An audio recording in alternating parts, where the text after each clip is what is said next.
What if I told you that one of history's most celebrated conquerors, known for his strategic brilliance and unmatched ambition, faced unprecedented challenges during a campaign that most people barely understand?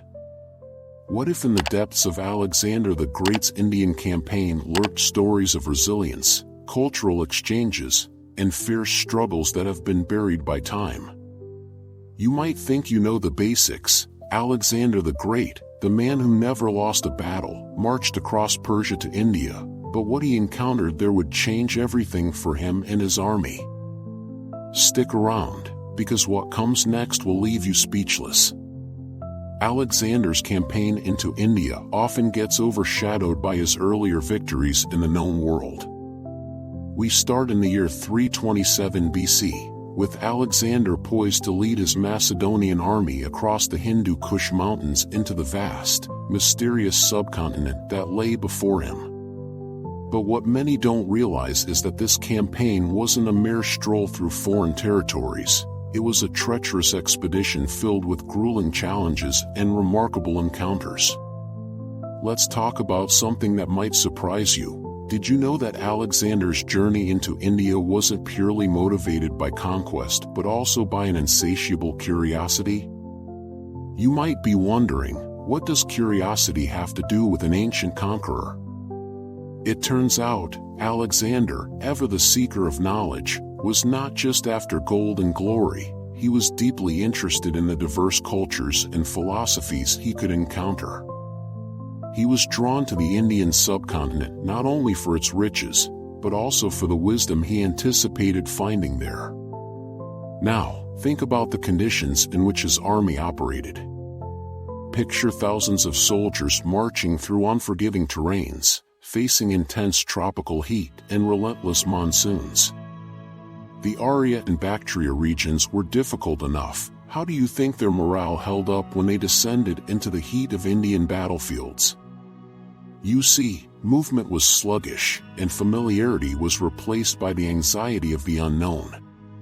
Reports filtered back from scouts about fierce resistance from local kingdoms, and history tells us of the remarkable Chola warriors, sophisticated in their own right. They would soon come to challenge Alexander, turning his campaign into a multifaceted struggle of wills. Now comes the twist. The Battle of the Hydaspes in 326 BC. This is where Alexander faced one of his most formidable opponents, King Porus. What you probably didn't expect was that this battle would not just be a clash of weapons, but an extraordinary test of ingenuity. The Hydaspes River flooded, creating a daunting barrier, yet Alexander was undeterred, devising a fateful plan to cross the river at night while his enemy King Porus remained oblivious. Imagine the tension, the stealth. This was a gamble that could have unraveled Alexander's plans. Yet it worked, leading to a fierce engagement on land where both sides would experience unprecedented combat. Did you know that this battle was heavily influenced by war elephants? Yes. They were an exotic presence on the battlefield. While Macedonian phalanxes were standard fare against human foes, nothing could prepare them for the thunderous charge of these colossal beasts. Alexander's cavalry, known for their discipline, had to adapt swiftly to this new combat style.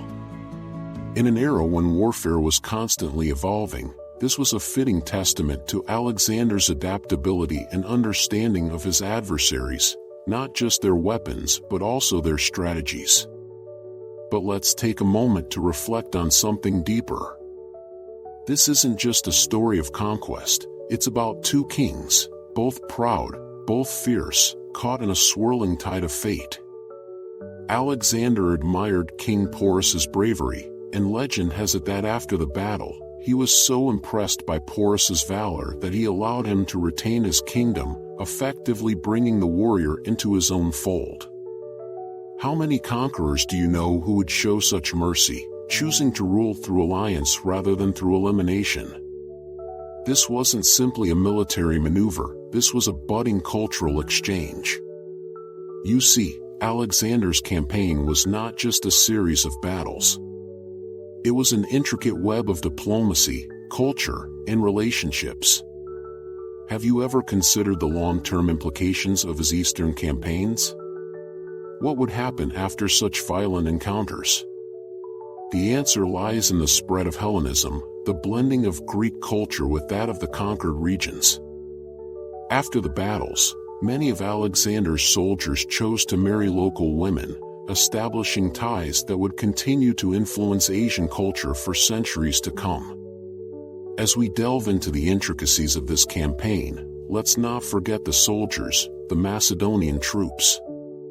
They weren't simply mindless warriors forging ahead. They were individuals faced with the extraordinary challenge of adapting to a foreign land and society. Can you imagine being a soldier thousands of miles away from home, watching as your leadership navigates alliance politics and local customs?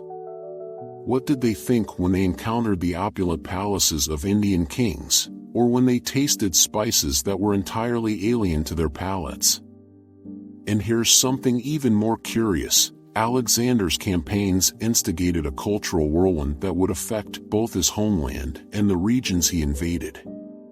The interactions between indigenous people and the Macedonians led to a considerable exchange of knowledge, medicine, philosophy, and theology.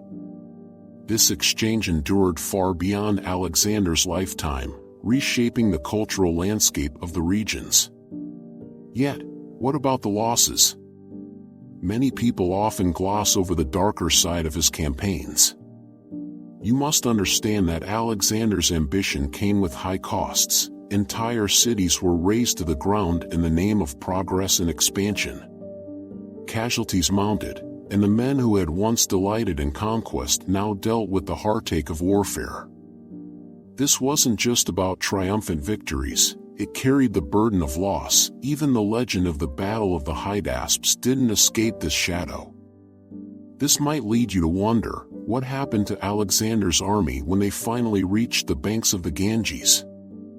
Here's a startling revelation. Alexander's troops faced outright refusal to march further into India. The soldiers, battle-hardened veterans by now, dueled with an entirely different enemy, fatigue and weariness. Many were exhausted. They had journeyed into the unknown and battled against adversaries who were legends themselves.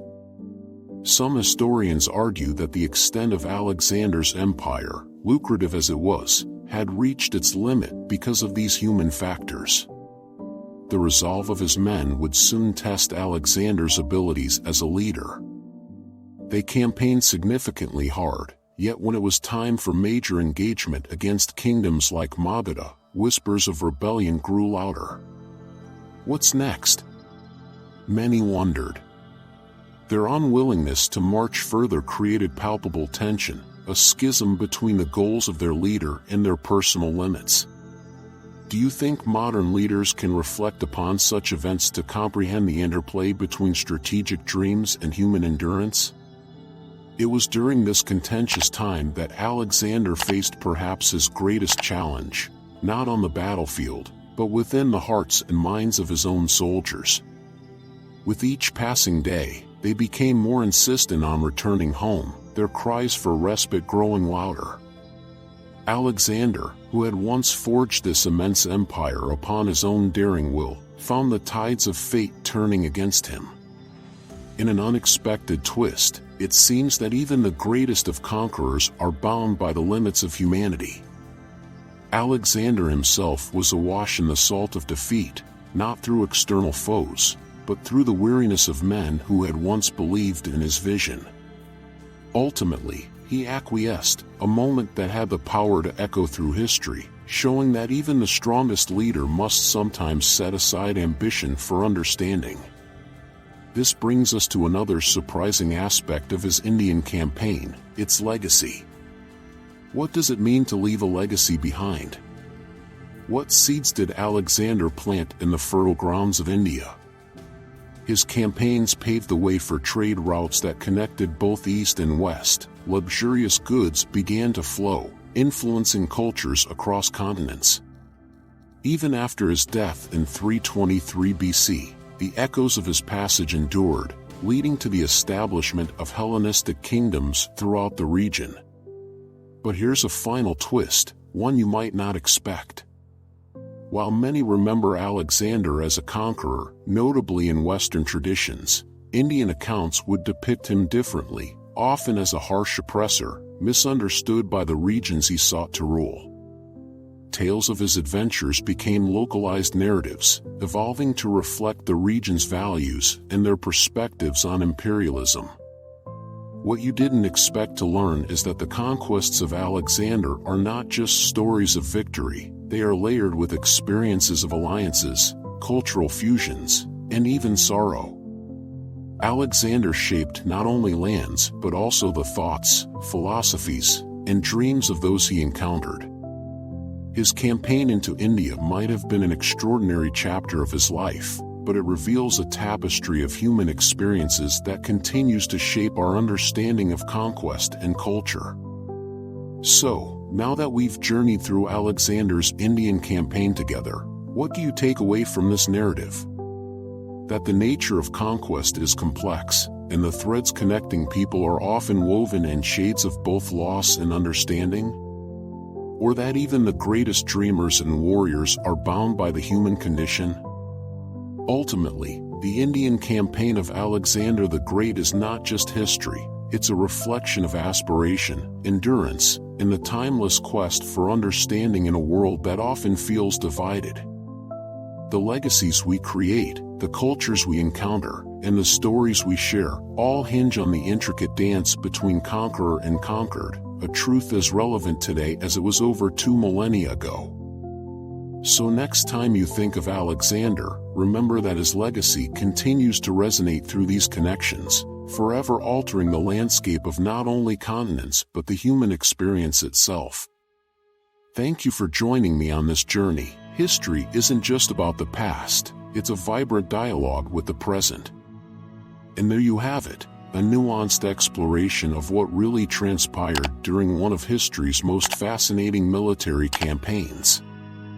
If you found this journey enlightening, consider what other stories lie waiting to be uncovered in the annals of history, as we continue to seek understanding in the shared tale of humankind.